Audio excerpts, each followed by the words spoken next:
নমস্কার বন্ধুরা, তো আজকে আমি বানিয়েছি রাজমা। আমি এটা ফার্স্ট টাইম বানিয়েছি, কিন্তু সবার খুব পছন্দ এসছে, তার সাথে জিরা রাইস।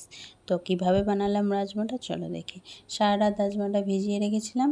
এবার আমি কুকারে নিয়ে নিচ্ছি, তার মধ্যে নিয়ে নেবো নুন, কাশ্মীরি লাল লঙ্কার গুঁড়ো, একটু আদা রসুন বাটা আর একটু গরম মশলা দিয়ে আমি এটা 6-7টা সিটি দিয়ে নেব। এখানে কড়াইতে তেল দিয়ে 1 চামচ ঘি দিয়ে তাতে শুকনো লঙ্কা, তেজপাতা, জিরে, গোটা গরম মশলা দিয়ে পেঁয়াজ কুচি দিয়ে নুন দিয়ে ভালো করে ব্রাউন করে ভেজে নেবো। এরপর আদা রসুন বাটা দেবো, দিয়ে ভালো করে কষিয়ে নিয়ে এরপর থেকে এবার আমি দেবো লঙ্কার গুঁড়ো, হলুদ গুঁড়ো আর টমেটো পিউরি।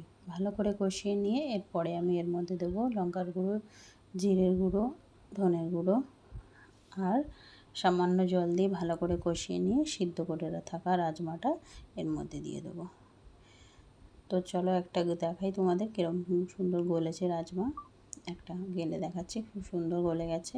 ওপর থেকে একটু নুন কম হয়েছিল, নুন দিয়ে দিচ্ছি, একটু গরম মশলা গুঁড়ো আর একটু ধনেপাতা কুচি দিয়ে রেডি আমার রাজমা আর জিরা রাইস। দারুণ হয়েছে, তোমরা অবশ্যই এরকমভাবে ট্রাই করো বাড়ি, দারুণ লাগবে।